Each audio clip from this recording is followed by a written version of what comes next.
All right, so we're back for part 2, talking about conflict, marriage as we shelter in place. And, spouses are spending a lot of time together. At least a lot of us are, right? So, and often you have like homeschool, you have working in the same place, you have, maybe a couple hours before you were together. Now you're like together literally 24 hours a day.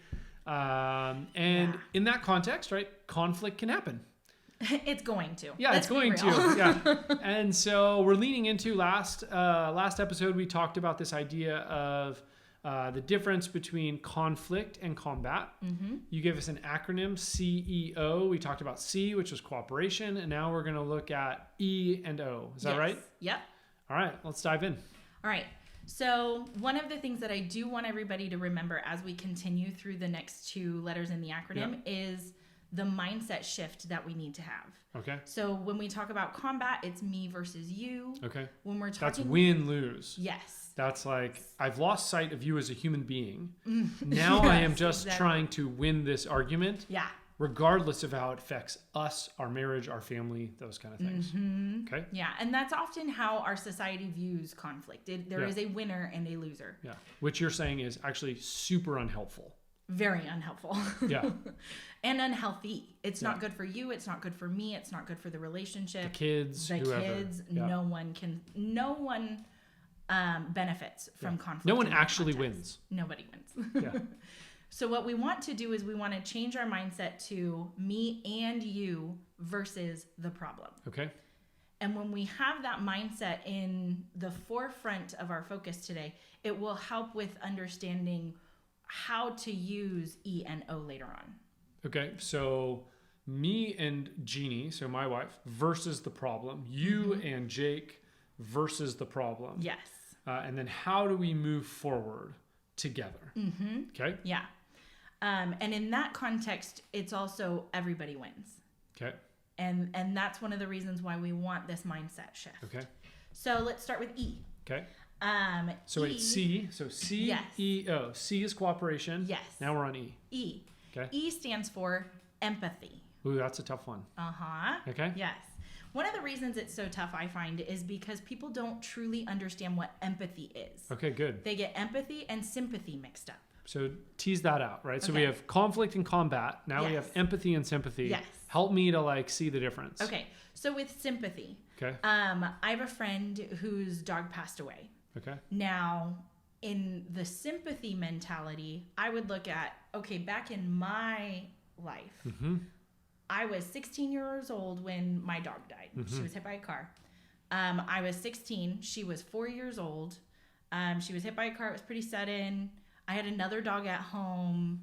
And so when she died, having my other dog was what I needed. Yeah, was your comfort object. Yes. Yeah. Now, if I use sympathy when approaching my friend, I would say, oh, I'm so sorry your dog passed away. I remember when mine passed away. If you want to come over and play with my dogs and pet my dogs, feel free. My door is always open. Now, sometimes that's helpful. But in this instance, I needed to shift from a sympathetic mindset to an empathetic mindset. Okay. So sympathy, as you're describing it, is I look at my story. From my story, I then sort of try and relate to potentially her story, but you're not even really thinking about her story. You're really thinking about your experience. Exactly. So you're like, I relate to that. Yes. It's almost like sympathy. Yeah, that's exactly what sympathy is. Okay. Now, empathy is literally putting myself in my friend's shoes and looking at the world from her perspective. Okay. So she's an elderly woman. Her dog was 13 or 14 years old, so a longtime friend. And this dog had been with her through a divorce, through kids moving out of the home, through moves across like a constant object in relationship through all kinds of transition. Yes. Wow. And so when I look at it from that perspective, I'm not going to respond the same way I did from a sympathetic perspective. Going, wow, you lost your companion when your dog died. And so instead I would be like, I am so sorry. What's your favorite kind of ice cream? I'm coming over. We're just going to sit and watch a movie. Because she just needs companionship in that sense, not a dog to play with. That makes sense. So the difference is sympathy is sort of like, the sort of proverbial, like, I relate to your experience. Someone's just gotten hurt and you just start sharing about you. Yeah. And you're the sufferer and you're like, honestly, like, I'd prefer you to stop talking right now. Exactly. If you've ever been through that. Yeah. And then empathy is maybe even a person who just comes and sits next to you and they're trying to just imagine to the best they're possible through listening and some sort of effort of like, what is this person going through? What's going on in their mind, in their heart, in their soul, in their life? Yeah. How are they feeling? How are they seeing the world right now? Exactly. Okay. Yeah. And so oftentimes when we're in conflict in our marriage, we're constantly thinking, what would I do in your shoes? Not what are you going through right now? Okay. Now, the cool thing with empathy is that it is something that we can learn. It's a muscle in the brain that we can practice. So kind of like cooperation. Yes. This is something we learn. Yes. So this isn't built in. No. Sympathy might be built in on some level. Like, we just sort of can riff, like, oh, I remember a time when. Empathy is something we actually learn and practice. Yes. Okay. So there's this term that's called Mindsight. Dr. Dan Siegel created this term around this concept that we have. Mindsight is when we use our empathy muscle in the brain to kind of understand perspectives, whether it's our own experience or someone else's experience. Okay. Now, the thing with Mindsight, we use it all the time, whether we want to think about it or not. Yeah. But we're only correct 10 to 15% of the time. Yeah. So, I go in and I think, oh, this is obviously what that person's thinking. And I think, if I was to evaluate myself, I think, oh, I'm pretty good at this. I often know. What you're saying is, no, you don't. No. Like most of the time, actually, I'm wrong. Most of the time we are wrong. Yeah. Yes. I don't like hearing that. I kind of like living in the delusion of being able to mind read. Yes. I wish it was that simple, but unfortunately it's something that we have to figure out how to work around. Okay. So how do we do that? That is a great question. Thank you. So I actually have a tool that I use with the couples that I work with. It's called Can I Read Your Mind? Okay. And that's literally what you're going to do. You're going to sit down with your spouse and you are going to ask them, can I read your mind? Yeah. And that's sort of like a playful way of saying, like, we all know we can't read each other's mind. Exactly. So it's sort of a playful way of entering in. Yeah, it's a little bit playful, but it also allows them to understand that I'm trying to understand what you're going through. I think I understand. I need you to correct me if I'm wrong. So it's an attempt in some ways at empathy. Yes. So rather than saying, let me share what's on my mind, you're actually trying to enter into their shoes. You're trying to see life from their perspective. So it's an attempt at actual empathy. You might totally miss it. Yes. But you're learning how to see from their perspective. Got it. Yeah. And so like with the sharing withholds exercise, we want to write this down first. Okay. Because when we try to say things without being intentional about what we're saying, we can often come across as kind of a jerk. And we don't want to never come across as a jerk. Oh, me neither. I am so good at this. Good. Yeah, there you go. But we want to make sure that we're approaching it in a way that's going to be helpful. Okay. And that's why we write it down first. Okay. So I'm noticing a pattern.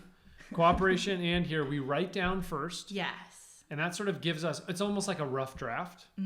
Because sometimes when you start just talking, it doesn't always go well. No. But sometimes actually writing it down, then we kind of like get to look at our rough draft and sort of look at it and be like, all right, is this going to be offensive? Is this going to be helpful? Is this in the ballpark?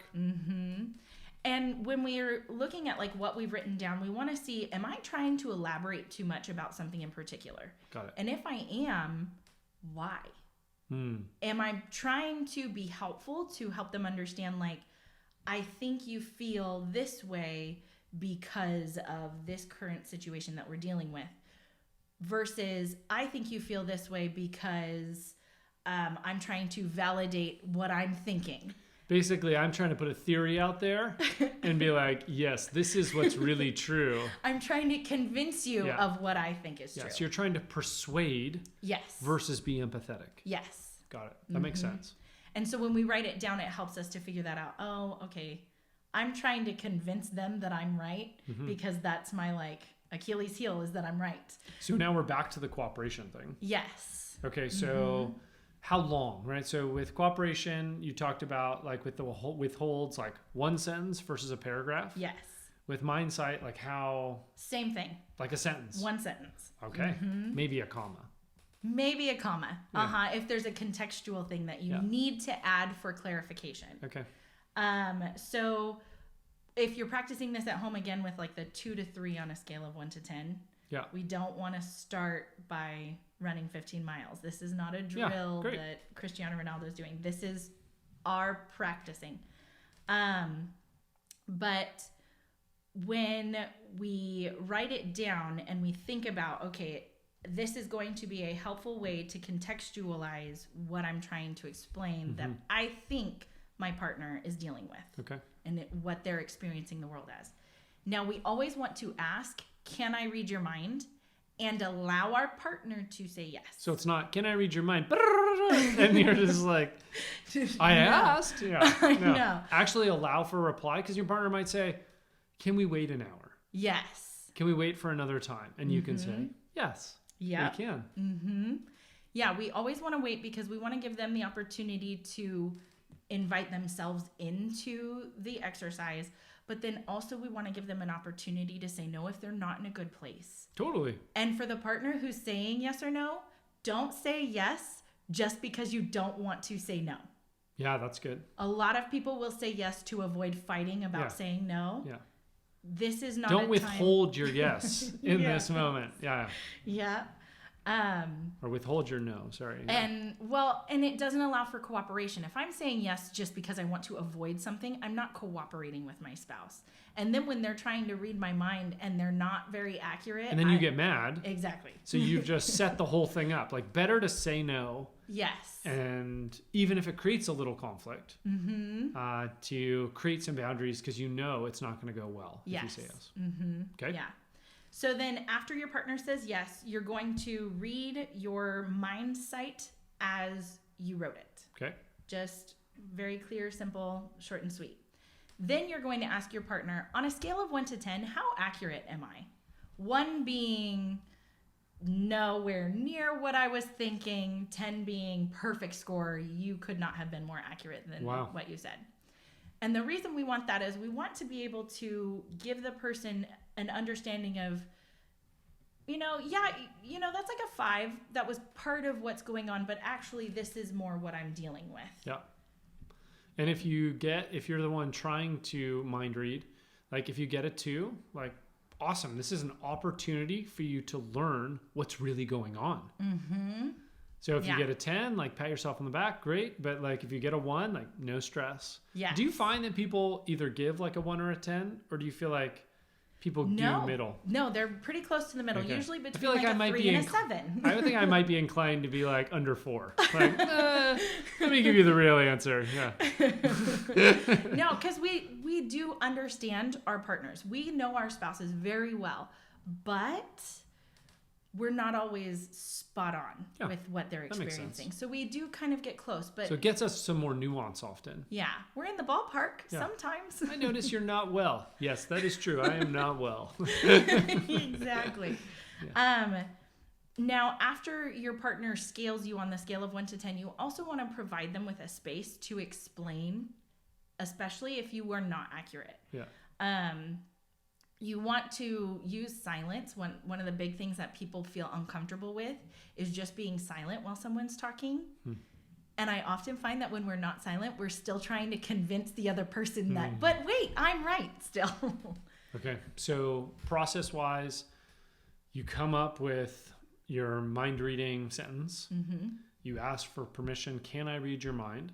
That person says yes or no. If they say no, you back off. Yes. If they say yes, you say, okay. You read your thing. Then they rank you. They say 1 to 10, often between 3 and 7. And then if, let's say you get a 2 or a 7, there's space at that point. And they know at that point, okay, now this is my turn. If I would like to add nuance, context, depth, I can. Yes. And the person who was mind reading is quiet. Yes. And lets them share. Now, for the person who is explaining on the scale of 1 to 10, if you're one of those people who tends to be a little bit more quiet and wants other people to ask questions, try really hard to explain it yourself without the partner having to ask questions. To like draw you out. Yes. Yeah. This is something that was really difficult for me and my husband in particular, because he's one of those people who tends to like, I need you to ask me the questions. But in this situation, if I don't ask the right question, I'm going to get frustrated. Yeah. And it's especially if you got a 1. Especially if I got a 1. You're a therapist. You probably at least get a 4. Oh, every no. time. I'm usually more on like a 2 or a 3 on the scale.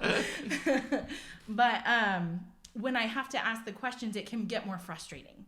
And I can feel like I'm wrong. I'm frustrated. Yeah. And then I'm no longer being cooperative. I'm trying to like, this is just no longer helpful. So if you tend to be one of those quiet people in the relationship, put yourself in a little bit more uncomfortable position and talk more in order to be cooperative. And what if you're really verbose? So like, is there a time limit? Because I could also imagine like your mind reading, they're like, you get a 1. And then they go on for like 45 minutes and you're like, I don't even know what we're talking about. Me. I don't know what we're even talking about anymore. Can there be like I don't know, 10 minutes or something? Yes. So I usually try to be like 5 minutes. Oh, that's awesome. Because I am one of those talkers who could talk for days, especially about my experience and my emotions. But for this exercise in particular, the point is to cooperate and work together to, again, do better next time. Yeah. So, one of the examples that I had, so my husband and I, we were sitting down and we were trying to go over our finances. Mm-hmm. And because last month we went over budget. Yeah. And so I'm sitting there and I'm trying to like, tease this out and figure out what can we do? And the whole time, Jake's just kind of like not responsive to what I'm saying. And then I say, can I read your mind? Because in my head, he doesn't care. Mm-hmm. In my head, I'm thinking, I'm doing all this work. Oh, he's so annoyed with me talking about this. This just isn't working out. So I explained my perspective and he goes, no, that's like a 2. I'm distracted because of something that happened at work. And then I go, oh, okay. Mm. Now he explains himself a little bit. And it allows me to go, okay, so there's other things in the world that are affecting my spouse. Other than you? Other than me. Wow. Incredible. I know. My mind was blown. But it is amazing how much we can be tempted to make it about us. Mm-hmm. When often, particularly probably when you mind read, like you realize, oh, it's actually not about you. Mm-hmm. Well, and in that instance, I responded differently. I could have responded from a frustrated, defensive position of I'm annoying Jake versus, oh, he's distracted. Okay, well, maybe right now is not the best time. We'll talk about this later. That's good. Yeah. All right, so we've done cooperation. Now we're doing empathy. We've gone through the different tools. I think maybe we stop there. Is there anything else you want to say about empathy before we get into the last one? Just to remember that the goal is to do better next time. Okay, so we're not aiming for perfection. Mm-mm. Again, are we still using the practice metaphor? So this is about practicing. Yes. So this is even not game time. No. This is like you're just trying to get better at empathy so that when conflicts come up, or even preventing conflict, as you're sort of learning where your spouse is at. Yes. All right, so if I was to summarize, like if someone was going to try your empathy tool, the idea is, right, you create a contrast between empathy and sympathy. The empathy tool is this idea of trying to mind read, right? So you notice something, you write it down, then you ask your spouse, may I read your mind? They say yes or no, and they can choose out at this point, and they can say, maybe in an hour. If they say yes, you say your thing, they rank you 1 to 10, and then they have a little space to expand. And the idea is to understand life from their perspective, not take your story and sort of overlap it onto theirs. Does that work? Exactly. All right, well, let's try it. Cool.